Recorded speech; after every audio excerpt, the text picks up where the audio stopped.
about you, we wanna know. So about you on my show, we want to know. With today's special guest, Samad Savage.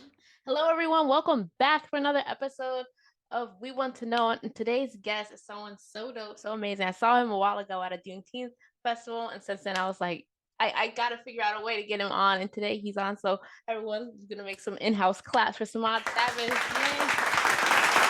Thank you so much again for coming on and being a part. So just to start, I like to ask this first for any artist. What made you get into music? Honestly, music was always within me. Like ever since I was a child, my mom has this funny story about me being in a car hearing this Tupac song, which she had the actual CD version of. So on the radio version, it was clean, and I didn't know it was the curses that were missing. But I told my mom like, "Hey, there's something like missing here." And that was when I was about 2. She also said when I was about 3, I came in the house just screaming, "Where my dog's at?" So uh, yeah, I've always just been like a fan of it and the art of it, just super heavy. I wasn't into sports much or uh much of anything else. I like just talking about music too, you know. Mm, oh, okay. That's so cool to know those stories. That's funny. What artist would you say really has helped shape you to where you're at now? Like, when you grew up listening to music, like what artist can you say was like for you? Um, Growing up, like as a kid, Yeah. I would say I listened to a lot of Tupac, a lot of DMX, a lot of Jay-Z. Who else? I was listening to Nas, although like during like the whole Ether beef, my family was Team Jay Z. um, yeah, I also dug in like listened to a lot of different music too. Like I was listening to a lot of '80s pop, Mm. um, and Queen and Shaka Khan and Whitney Houston and just so many different genres. Like I was brought up on just a lot of music in general. That's dope to hear. So, can we just talk about the debut album that kind of changed it all for you, Gray Area? Mm, How so I first of all, I listened to OMG. I thought that was just an amazing song, first off. thank Just you. had to put that out there. But how was it developing that and and then getting all the feedback that you got from that once you finally put out your music? It was dope. I mean, before that, I had like 4 mixtapes and one other EP. Mhm. Um, but when I dropped that, I feel like a lot of people took me more seriously because I headed down this lane of just like talking more about myself and the things that I've been through because I realized I can tell people, be positive and be happy and whatnot, but that won't help if people don't know my story and how I got to where I'm at, you know? And Mhm. shout out to Joe Button. Yeah, I had a conversation with him that changed my life musically because he heard like a couple of songs I was making at the time, and he was just like, "Yeah, but like, what? Like, who are you? I want to know who you are. What kind of pain did you go through to get where you're at today and stuff?" And it Mhm. just completely reshaped that project. So also got to talk about it because there's a few songs that I was just like, what? Why are people not having this in their playlist? They need it there. So first of all, I want to talk about the Weird Kids. I love how you Mm. kind of every song it just puts together the words trust the weird kids, they're onto something. Don't trust the bullies, they're scared of society, won't accept them. Like, how did you develop that idea to literally put these titles and just kind of make a phrase out of that? It sounds like you know your stuff. I'm very appreciative of it. Uh, I actually had one song called "Don't Put Your Hands on Me," and then another song called wait, it was "Trust the Weird Kids, Don't Trust the Bullies." Oh, and I had another song called "Trust." Mhm. And when I was like, I knew I wanted to name the album called "Trust the Weird Kids" because like a super duper duper long time ago, called I mean I did a combination, a collaboration Yeah. with Urban Outfitters, and they had interviewed me and asked me like, you know, if you could. They asked me about myself and who I was, and they said if you could give advice to like a younger version of yourself or somebody else who may be in the same position, or like, kids in general, what would it be? And I said, trust the weird kid. He's onto something. And I said that out of thinking about myself as the weird kid because I was weird as hell growing up, and I still am weird. But yeah. So I knew I wanted to name an album called Trust the Weird Kids or a song called Trust the Weird Kids. And then I was like, you know what? I'm gonna go for it. And I already had Don't and Trust, and I'm like, I might as well just try to model the album after that. So, truth be told, some of the songs, like, I mean, every song says the phrase or the title of the record in it somewhere, Mm. but it's just like yeah, it was a difficult thing. That's the reason why the next project I did not do that again. Maybe one more day, one more time down the line. Oh yeah, definitely. I was like, whoa, like what? um, so I know you started really young, like 17, but you just said that earlier you as a child you were into music. But did you think like this is where music was gonna take you like back then? Just being a kid who loved music, did you think you would be an artist and pursue it? Well, when trying to find your purpose, you always think about the highest level of that, you know? No Yeah. no kid goes to college to be a lawyer and just thinks like, "Oh, I'm going to solve a couple of good cases." They think about like the tippity top of that. Nobody says, "I want to be the mayor." People say, "I want to be the president," and start off as the mayor and build up to it. So, I didn't want to just be even where I'm at now, although I've had so many different accolades and I appreciate it. I'm super grateful to God for it. I wanted to take it as far as it could go. So when I started thinking about rapping, I was thinking like stadiums packed and whatnot. And I'm just still trying to drive to get to that one day, take it as I said, as far as it can go, just to show people in Jersey, young black boys, young black children, that it's possible to happen. I mean, I know we have other examples of so many different great superstars, but only but so much of them get to do it in their own way and tell their own story, you know? Mhm. So I'm just trying to at least be some form of representation. Yes. So I know you just mentioned Jersey, so I wanted to ask you this. How important is it for you to make sure like, as someone who's coming from Jersey that you promote Jersey and yourself as a Jersey artist because I know you perform at a lot of Jersey-based events.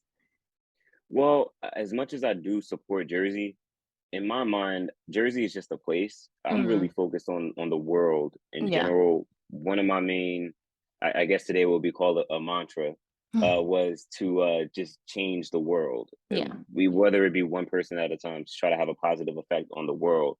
And I just started where I'm from, so that goes starts from Montclair, then to Essex, then to Northern Jersey, then to Jersey as a whole, and then the East Coast. So than America. It just gets bigger and Yeah. bigger, you know. But I'm proud of where I'm from. I know that where I'm from is a big part of who I am today and made me who I am today. So, sorry, I'm just looking at my questions here. So I wanted to acknowledge you also as a producer. Do Thank you you. think it, you're welcome.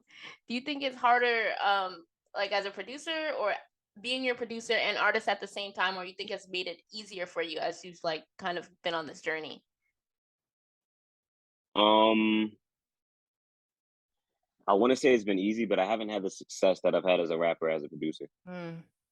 So it's like it's kind of good, but it's I don't know.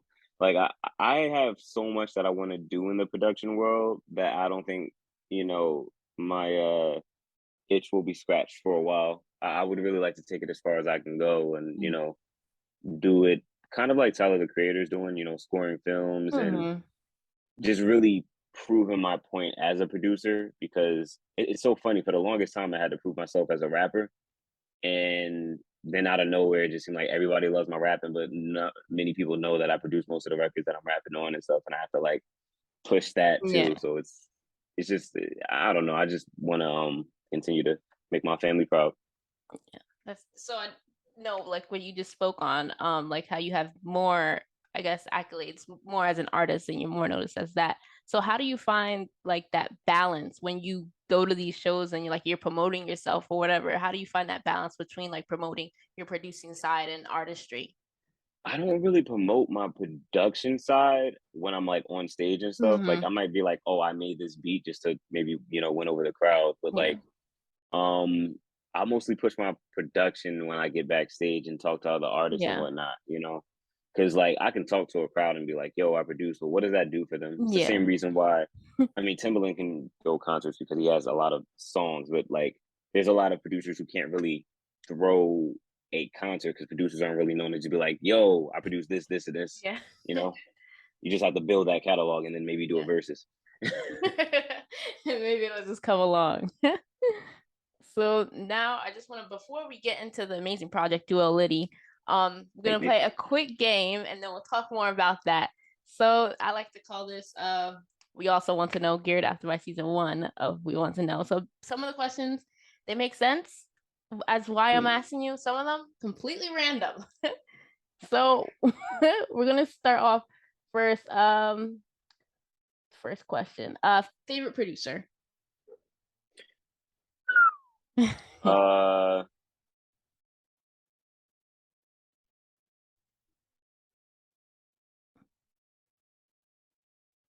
that is a really difficult one.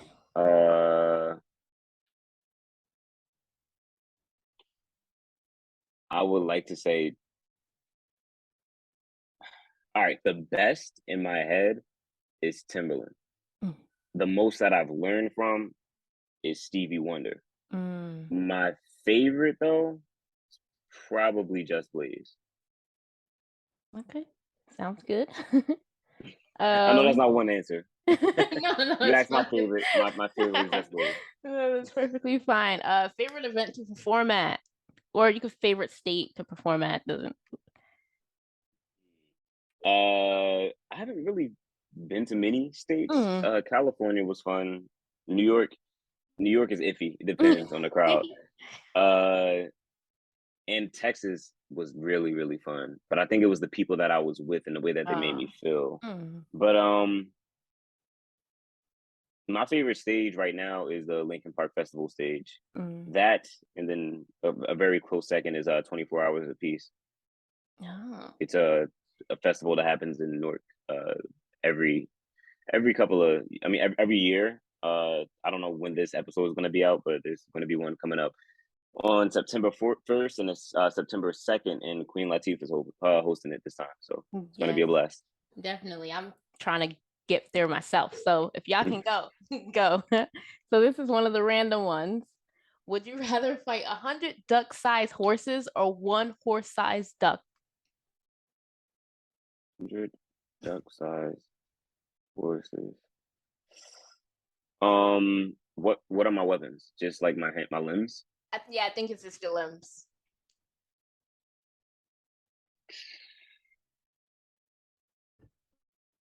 Horses aren't known to bite. So it's like you kind of can avoid getting kicked by a horse, like a tiny horse. Yeah. But a giant duck, it's like you have to really plot your next move, and no matter what, the duck attacks with its head and it's head on.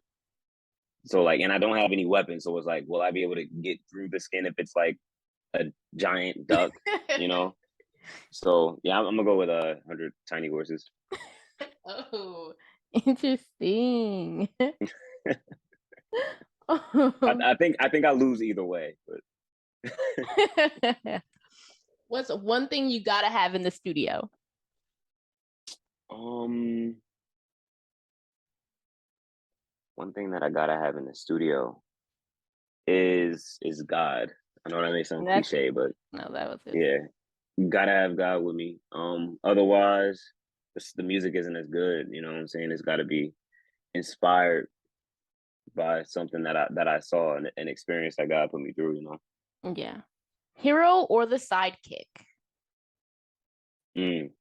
Depends on the hero and sidekick.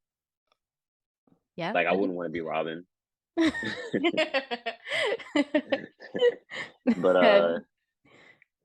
I wouldn't mind being like Spider-Man when Iron Man's, around with Spider-Man, what I'm saying? Oh yeah. Yeah, I never even thought about that. Wow, that was a good way to think right there. What song would you say as you got older made you fall in love with hip hop? Dang. I would say the song that made me fall in love with it. I've been in love with hip hop ever since I was a baby. So that's a difficult one. I'm Yeah. trying to think maybe the first song that I like memorized. Um, I would say this, despite the like the very very outdated homophobic lyrics, I would say Eminem's what is the name of that song? Criminal. It's an amazing display of like how lyrics can be bent and like turned. Mm. It takes a lot of skill to do what he did. But listening to it today, I'm just like I can't really listen to it around anybody because it's just like it's so bad. Yeah. What mythical creature do you think would improve the world if it actually did exist? Improve the world?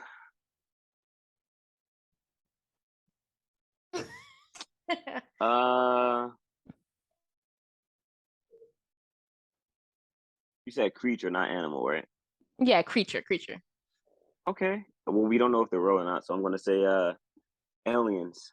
Yeah. The save and environment kind of alien. Oh yeah, for sure.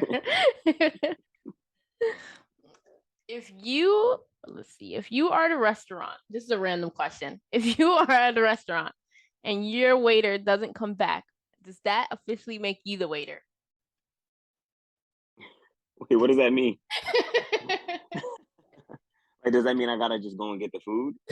I don't even really know. It just Oh, now I got it. have you That was taken a the pun. role of the waiter?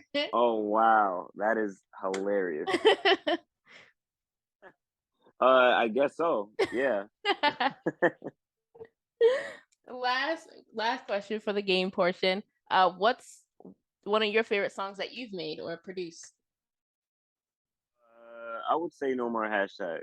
It's a little bit of a sad look at reality of the time of like Mhm. 2020, but that is my favorite beat that I've ever made. It's an amazing song structure.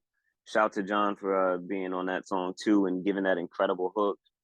And but I sampled like I made like a 70s like style record and then sampled that for the background of the beat and then did some like Ninth Wonder style production on it. It was just I had blast making it, but it's just like the results made me proud as a producer. That's really dope to hear. Well, that concludes our game portion. We also want to know now back to the questions. So Mm-hmm. before we get into Duality, also I had this other question that I completely skipped over, I think. But Oh, okay. so I wanted to ask you because I've seen like on your Instagram posts, your bio, everything, you're always so positive and even a positive person. Like I was saying, you are a very positive person. I see that from like all the stuff you post and stuff. So how are you able to always translate that to your music? Practice. I gotta practice being positive. Sometimes I like let my uh lack of patience or even anger get the best of me. And when I'm in that kind of mode, for some reason I can't really write the music that I want to write. You know what I'm saying? So yeah, I'm always reminded to try to continuously be in that state of mind because once I lose that state of mind, it's so much harder to get back into it. Mm. Yeah, that's true. I can attest to that. It's hard once you're negative. It's like you're downhill. Um, Mm-hmm. so Duality, let's got to talk about it. How did you come up with that name? Like, how did you develop that? I don't know where it came from, to be honest. I was just like, I want to point out duality, like just the duality of myself. It's kind of a similar concept to the gray area, but it's a lot more like these are the different parts of me. It's like these are like this is most of what I can do. I Hmm. want to show that I'm not just a rapper. I'm not just a singer. Uh, I'm not just a hip hop artist. I'm not just a R&B artist. I have an 80s pop record and then a 90s Hmm. R&B record following it. You know what I'm saying? So it's like I'm not really one thing. There's a duality to me. I mean, I know duo or duality or do means two, but but I felt like I had to show the difference between Samad and Savage. which is both. It's still me. It's not like an Mm-hmm. alter ego kind of thing. It's just like, nah, these are just sides of me. Oh, bless you. Thank you. So, how long would you say it took you to work on it? How long was it? So there's some songs on there that are like 3 years old. But it took me like when I started like really working on it. It took me about like a month or two. Okay. So next, oh, we got to talk Trackless because first of all, the whole thing's great. The first three songs, I was just like, oh yeah, I know the rest are gonna be great because these first three did it. So Thank you so much. how did you figure out like the order and the way that you wanted everything to like come out as for the project? It was all through filling. There's a couple of different versions of it, like track listing wise, Mm-hmm. but it was about filling and transitioning other songs into others.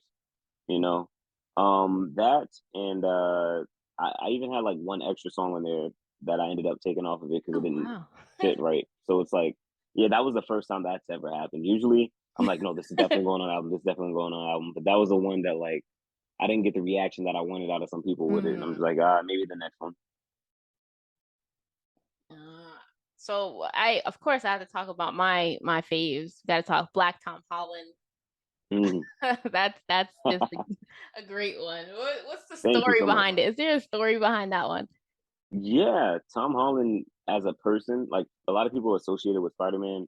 I mean, reasonably because of the cover art too, but uh that wasn't about Spider-Man. It was about the man behind Spider-Man, Mm-hmm. Tom Holland.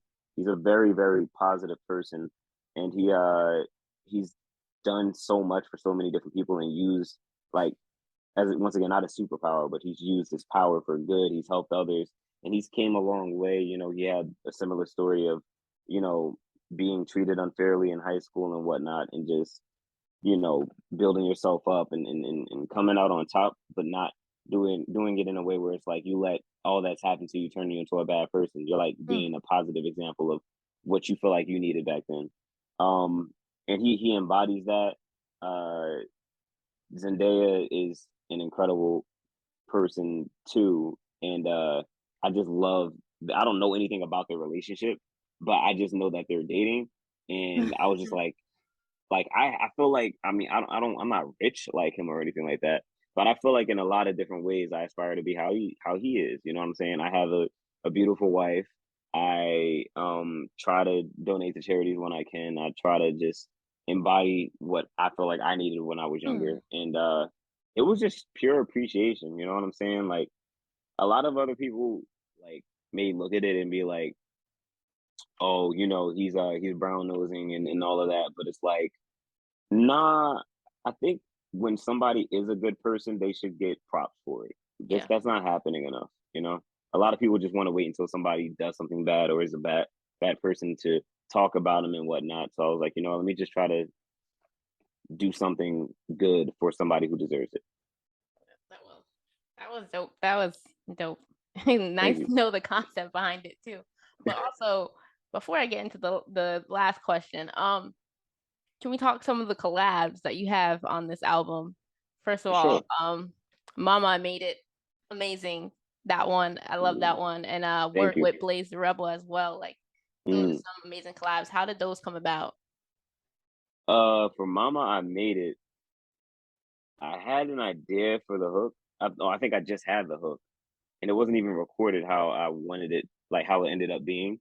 But I sent it out to Lex that way, and she sent me a verse that made me write for like 2 months.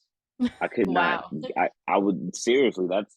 And this is the reason why I say like women run rap right now. Like they are on another level, and they're so tapped in because like for the longest time, women were just the consumers of the music. So Mhm. they know what they want. They know what they want to hear. They know what sounds good and whatnot. And it's just nice to finally see them curated and just be doper than everybody. Because as I said, I wrote that verse for 2 months and it's still not messing with her verse, in my opinion.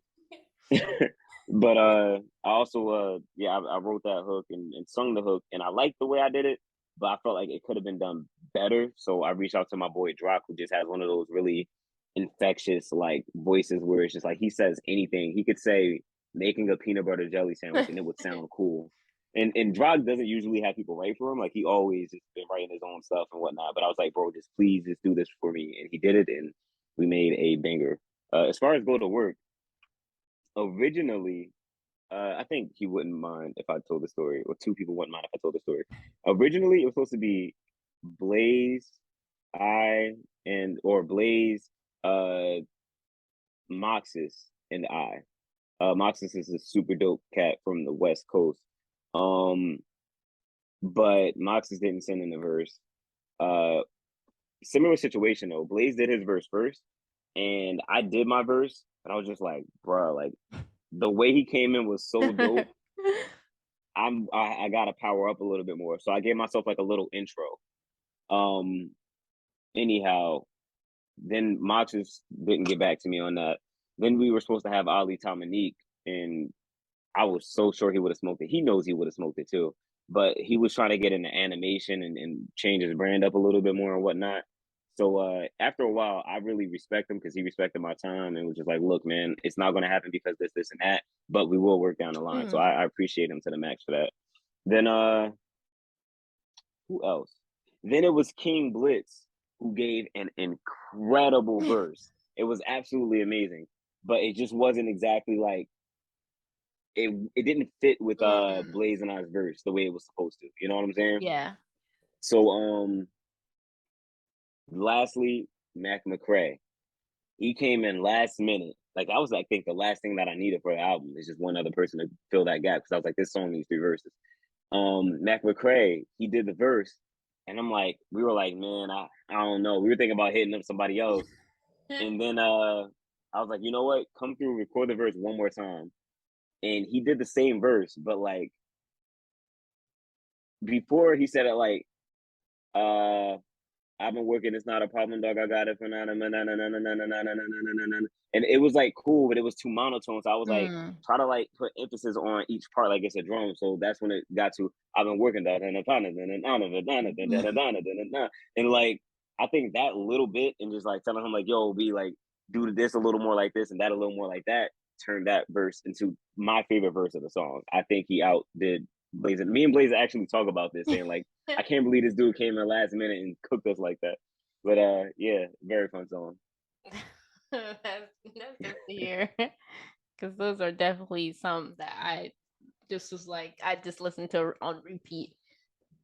So before we end it, I always like to end my episodes with some form of advice. So I want to ask you, what's some advice do you think you can give to the creative or the artist, whoever it may be, who kind of wants to start up or may not feel like they're getting recognized just yet and wants to know how can they kind of get seen more and how to step into that part of their craft? I was about to say trust the process, but I'll say trust your process. Don't panic because that's not going to solve anything. That's not going to help you. It's going to add more years onto your life. Like without you living those years, it's going to just be stress. But just don't overthink. Don't let your thoughts get in the way. Just create. It's okay to create a bad song. You don't have to release every song that you create. Just keep creating. So lastly, tell the people how can they find you, how can they reach you, how can they listen to your music? You can go to samadsavage.com. That's where most of my stuff is. And you can also follow me on Instagram at Samad Savage. That's SAMAD SAVAGE. You should probably see it in the podcast title. But yeah, find me anywhere. And if you feel like there's any way that I can help you, don't be afraid to reach out. Yeah. Thank you again, y'all. Yes, definitely reach out. He was so great in reaching out to me and actually doing this, which is really huge for me. So thank you again. No, it wasn't. This is like the 3rd time we planned it, and it's all my fault. No, but it's fine. You still came. Some people, they reschedule, they still don't even show. So thank you for showing up when you did. So I appreciate Thank you for giving me the opportunity to do it when I was in like the best state of mind, and because I feel like this came out so much better. I'm not like all in my head and whatnot, and it's just a lot more easy flowing. Yeah, thank you. Yeah, I was that first day I was like, but this day I was more relaxed. So thank you. Thanks. Well, that wraps up this episode. Thank you guys for listening. Make sure you head over to everything that he has going on because you want to stay in the loop because he's going to grow and you want to be part of the growth. So make sure you tune in. All his links will be down below in the description box just in case you missed something. But yeah, that has been it. Make sure you like, make sure you subscribe, and also leave comments down below and hit that notification bell to be notified every single time I post a new episode. Until next time, everyone. Bye.